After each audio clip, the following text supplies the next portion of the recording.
In the year of our Lord 1910, revered winter big bollocks Captain Scott set sail on a mission to conquer the last remaining continent on Earth, the Antarctic. Captain's log. Normal date, January. The expedition has gone awry. We are lost due to the incompetence of my companions and find ourselves adrift amid the tundra. Freezing. Broken. Fuck! Constantly masturbating due to a lack of ladies. Yes, it's time to learn yourself some history with a very accurate recreation of white men going for a walk, with nothing for company but their own hands. As leader, it is perhaps fitting that I should suffer the greatest. My icy wiener so unaccustomed to the female touch it seemed I was destined to beat my way across this lonely continent, forever cloaked in the shadow of my own shame. We need to make camp!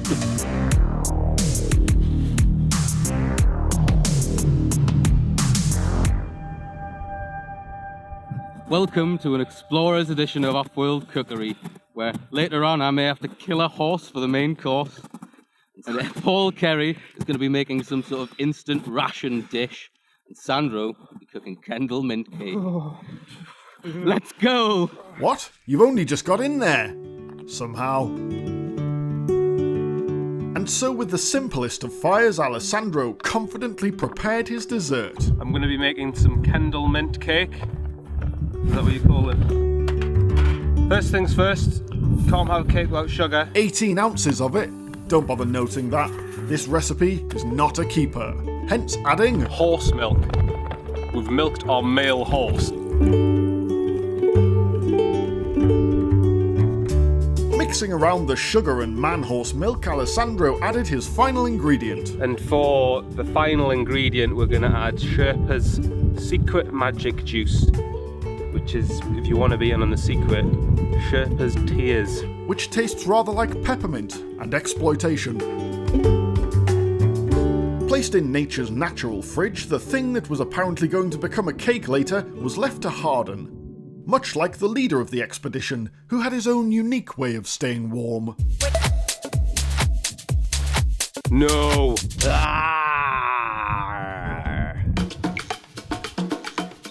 And so began the day's starter. Again, not one you'll want to replicate. That's the only thing even remotely like cooking. Paul boiled his sausage, along with powdered garlic, Powdered onion. and more powdered shit, Smash! Smash. which turns into mashed potato. Finally, a knob of butter. Wow, thanks. Served explorer style.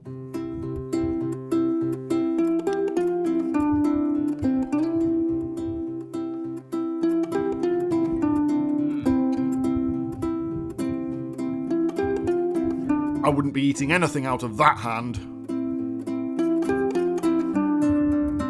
Now there's the look of a tummy saying yummy. It's not what I'd usually eat, but it'll get me that inch closer to the summit. That's nutritionally optimistic. Well, that's all an adventurer's needs fulfilled, really. I mean, it's light to carry. It's not bad tasting, really, especially with a sausage in it, like. Gives it a real pop. And how was it for you, idiot? Hot powdered panache. Gleefully spooning in their palms of powdered muck, the men gladly replenished their dwindling stores of vital energy. Unlike their faithful steed, Stuart Lubbock, Google him, who unfortunately was too exhausted to go on and had to be put down, humanely. Right, it's time to prepare my vegetables to go with our faithful horse steak. That's right, nothing goes to waste in the Antarctic. So, to hold your hands with the horse steaks, Chico diced up carrots, parsnips and beetroot. There it is, delicately plopped in for boiling, before beginning his accompaniment. Accompanying the steak will be some delicious horse sauce. Genius, consisting of spring onions, mushrooms, a splash of olive oil, and a cock of butter. Oh, and every explorer's essential. Just gonna fry that up for a few minutes, and then I'm gonna add some horse's cream. Next came steak. Nothing goes to waste in the wilderness, so we've chopped up our faithful steed. And may we remember him fondly. What is he? High in protein.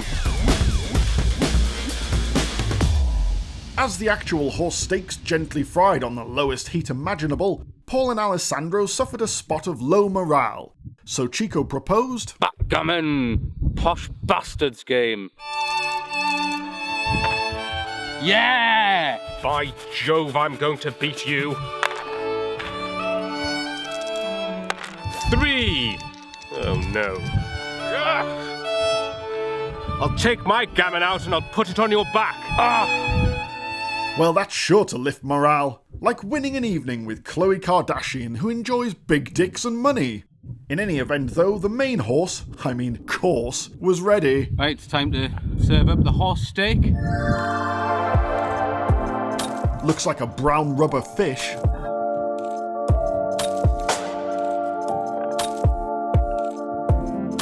What a wonderful sauce. How are you going to finish that? Finish with a lovely bit of parsley. Ooh. The horse sauce looks disgusting because it came from a horse.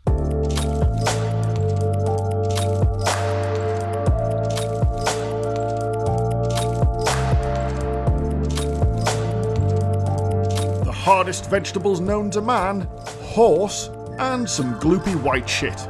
Surely that must be delicious.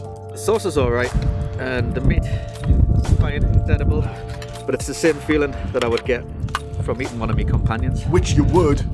If I had to eat food like this to be an explorer, I would never go anywhere. But it was too late, because they already had gone somewhere. The real Antarctic, thanks global warming. But filled with the power of horses, they were ready for achievement. And so it was time to summit this monstrous peak. A lifetime's ambition distilled into a final few footsteps, each one more agonizing than the last. Lord only knows where man finds the fortitude to conquer nature's most brutal obstacles. We climb, haul, and beat it till it's clumped, yet we persevere. For God, for King, for Britain. Not Europe.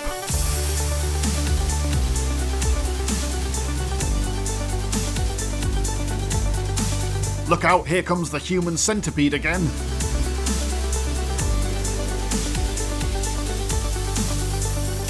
Powered by horses. Man's second best friend, you know, after women. And amidst the bitter cold, a shivering captain began to very much desire the warmth of a good woman. Luckily, Alessandro managed to intervene before the inevitable. Oh, hey, now we're talking. Kendal Mint Cake. Prepare to have the definition of cake redefined. Bon appetit.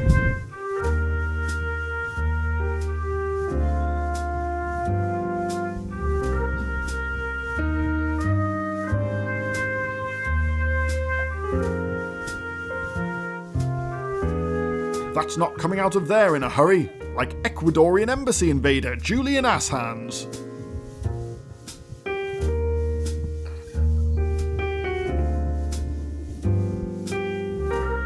How does that make you feel then? Oh, this is amazing stuff. It's refreshing, it's very minty. It's not quite cake, but it's definitely got made of all the right ingredients. It's got that taste, so go with it. Just to remind you, all the right ingredients include 18 ounces of sugar, which unsurprisingly gave the expedition a real high, followed by a terrible low.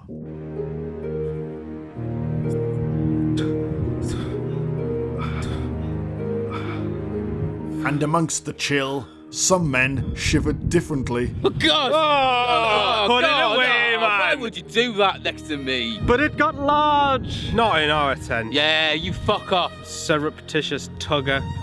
Captain's log, final entry. The men have reached the end of their strength, and with reduced rations I fear we may not be able to go on. Masturbating. My arm has become terribly weak, and my constant man-hammering has exhausted our supply of socks. This morning, honor demands I leave the tent to meet my fate alone, to fuck off into the wilderness like Ashton Kutcher. I will stick it out until the end, of course, but it cannot be far. And so, I trudge towards the aching glow of a home I'll never again see, another flickering candle failing unto the deepest night.